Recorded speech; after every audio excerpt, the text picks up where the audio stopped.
नमस्कार, स्वागत है आप सभी का। यूपी एएनएम 2022 डीबी को लेकर के बात करेंगे और आपके कमेंट्स का जवाब यहाँ पर है। जितना हमने यहाँ पर लिखा है उसके अलावा बहुत सारी बातें हैं।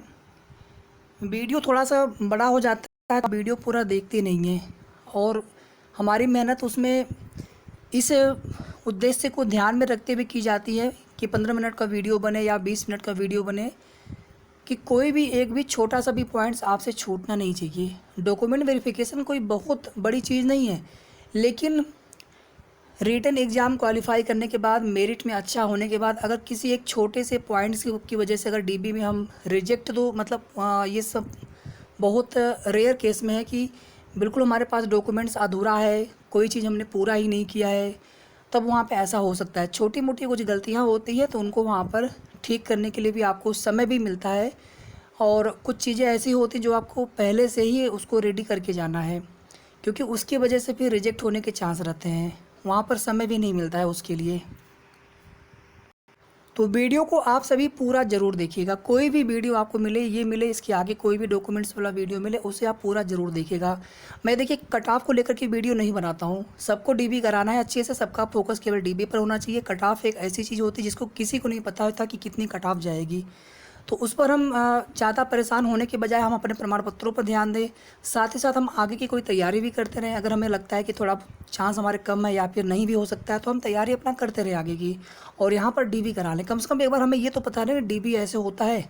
इन फ्यूचर मान लीजिए हमारे मार्क्स बहुत कम है, 15 नंबर हमारे हैं, 20 नंबर हमारे हैं, जनरल में हम हैं, ओबीसी में है, हमारा सिलेक्शन नहीं हो पाएगा या होने के चांस बहुत न के बराबर है, लेकिन हम डॉक्यूमेंट वेरिफिकेशन अच्छे से करा लेंगे एक बार, हमें ये तो पता रहेगा ना कि हमें ये प्रमाण पत्र इन फ्यूचर इस प्रकार से हमें डॉक्यूमेंट चाहिए होते हैं।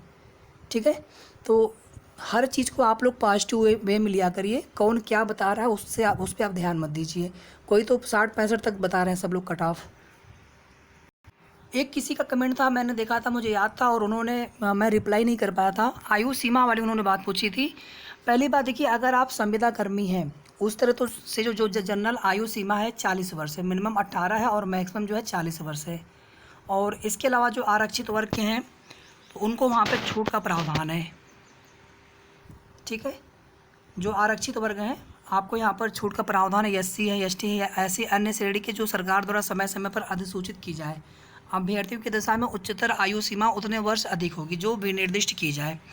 लेकिन जो संविदा कर्मी हैं आपके लिए बोला गया है कि उत्तर प्रदेश सरकार में संविदा के आधार पर, यानी कोई प्राइवेट नहीं, किसी अदर स्टेट का नहीं, उत्तर प्रदेश सरकार में संविदा के आधार पर सहायक नर्स मिडवाइफ के रूप में कार्यरत हों और इस नियमावली के अनुसार विहित अर्हता धारण करते हो कि ऊपरी आयु सीमा सीधी भर्ती के लिए उन्हें पात्रता योग्य बनाए जाने हेतु अधिकतम 5 वर्ष के अध्ययन उतनी पूर्ण की गई सेवा वर्षों जितने भी संविदा के आधार पर की हों तक अधिक होगी।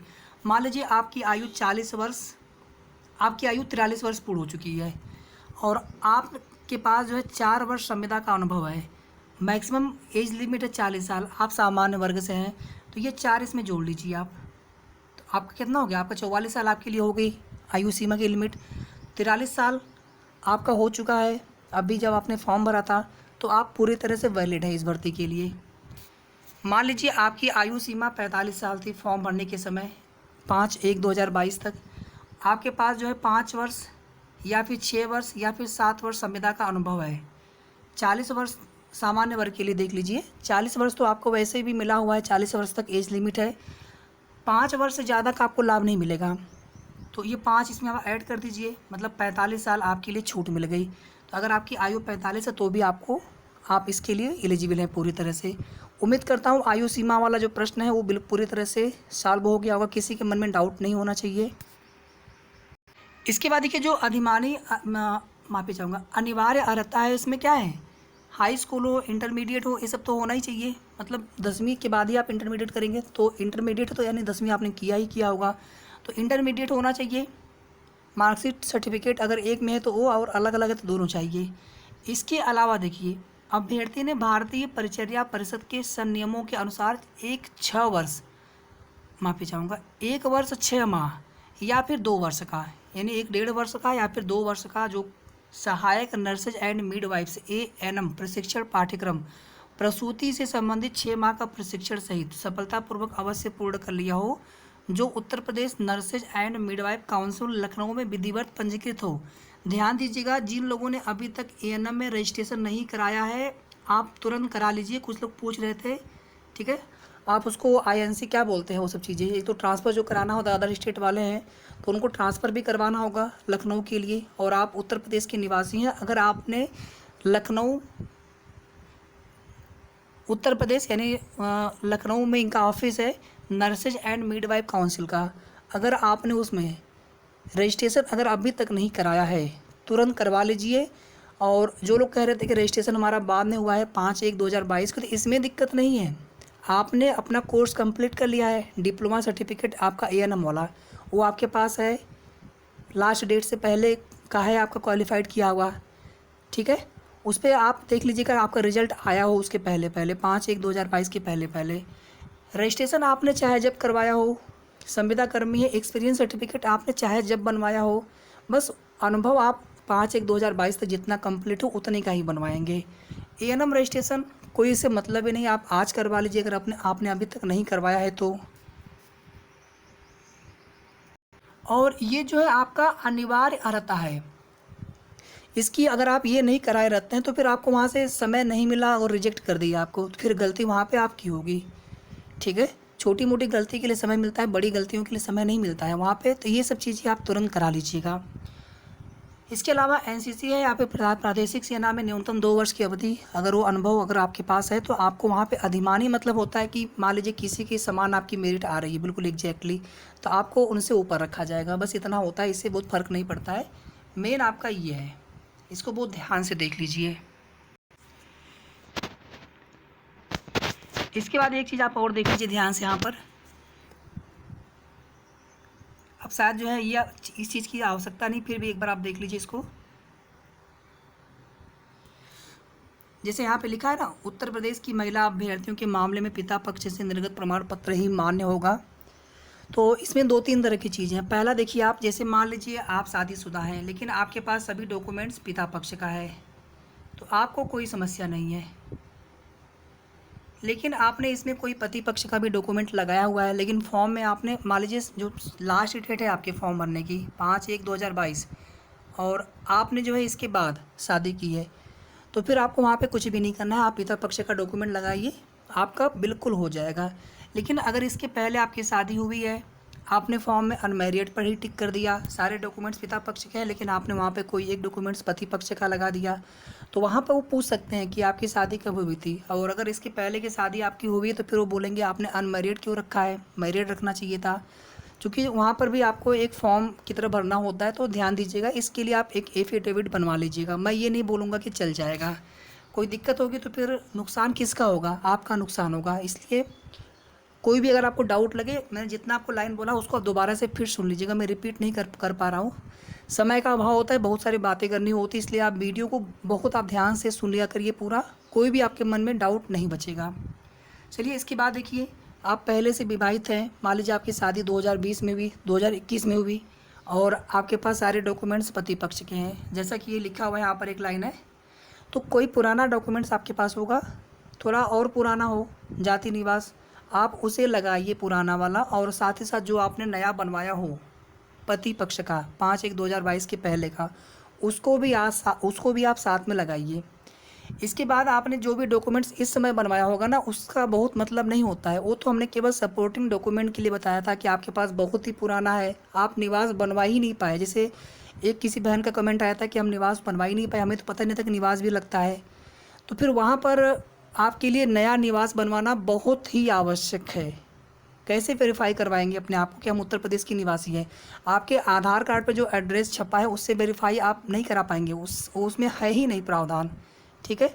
आधार कार्ड में तो लोग करेक्शन करा लेते हैं अपने से जा करके, तो उससे वो कैसे वैलिड होगा, वो वैलिड डॉक्यूमेंट नहीं होता है। हाँ, जो तहसीलदार जो उप जिलाधिकारी के द्वारा निवास होता है, तहसीलदार के द्वारा आपका आय होता है, जाति होती है, इस प्रकार से आप लोग जानते हैं पूरा। तो ये सब चीज़ें हैं। ऑफलाइन वाला बना हुआ है, जाति निवास ज़्यादा पुराना है तो फिर वो वेरीफाई ही नहीं होगा ऑनलाइन, तो वो भी मान्य नहीं करेंगे। ऑनलाइन वाला हो, वेरीफाई हो रहा हो, ठीक है। उम्मीद करता हूँ आपको समझ में आ गया होगा। पिता और पति वाले में आपको परेशान नहीं होना है, हमने आपको उसका सोल्यूशन बता दिया।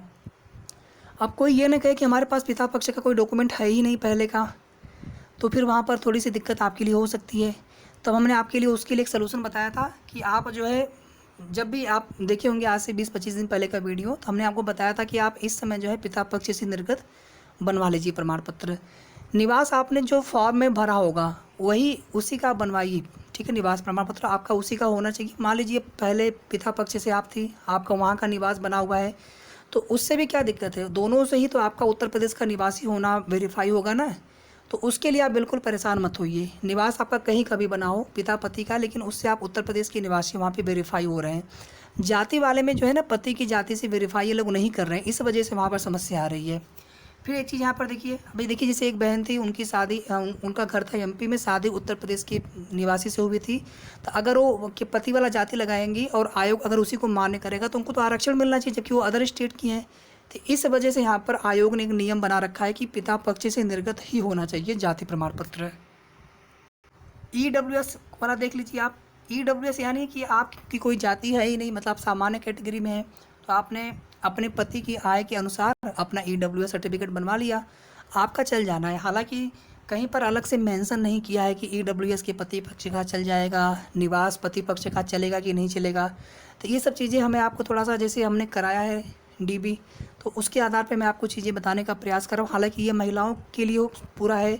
अब महिलाओं के लिए उसमें किस प्रकार से डॉक्यूमेंट्स लिए गए थे, मैं अपना बिल्कुल तो बता सकता हूँ एग्जैक्टली क्या क्या हमने डॉक्यूमेंट दिए, लेकिन महिलाओं के लिए जो अविवाहित है उनका कोई दिक्कत ही नहीं, लेकिन जो विवाहित महिलाएं हैं उन्होंने किस प्रकार से क्या डॉक्यूमेंट दिए हैं, तो वहाँ पर हमने पता करने की कोशिश की है। बाकी आप अपने स्तर से कोई भी छोटी से भी आप कोई भी डॉक्यूमेंट्स आप घर पे न छोड़ें, सभी डॉक्यूमेंट्स, और उनकी कम से कम 3-3 4-4 फोटोकॉपी। हाँ, किसी का कमेंट आया था कि ओरिजिनल भी लगते हैं क्या, ओरिजिनल आप दिखाएंगे नहीं तो वेरीफाई कैसे होगा, ओरिजिनल आपसे लेंगे नहीं हो, फोटोकॉपी सेट वहाँ पे जमा होता है, 2-3 फाइल आप रख लीजिएगा, लेकिन आपको ओरिजिनल वेरीफाई करवाना होता है वहाँ पर, ठीक है। इसके अलावा देखिए बहुत सारे अभी आपके और सवाल हैं, लेकिन मैं वीडियो यहीं पे समाप्त कर रहा हूँ, सो दैट आप पूरा वीडियो देखिए। वीडियो मैं बहुत लंबा नहीं बनाना चाहता हूँ, वीडियो को आप लोग प्लीज़ लाइक शेयर करते रहिए, और बस थोड़ी ही देर में आपको नेक्स्ट वीडियो में लेकर के आ रहा हूँ, उसमें मैं आपके कमेंट देख करके वहाँ पे जो भी चीज़ें रहेंगी बताने का प्रयास करूँगा। लगभग इतना ही समय वहाँ पर भी लूँगा। तो वीडियो आप सभी को पूरा देखना है बिना स्किप किए, लाइक सभी को करना है, शेयर सभी को करना है, और आपने अगर सब्सक्राइब ना किया हो हमारे चैनल को, आपके अपने चैनल को, तो सब्सक्राइब भी आप ज़रूर कर लीजिएगा। धन्यवाद।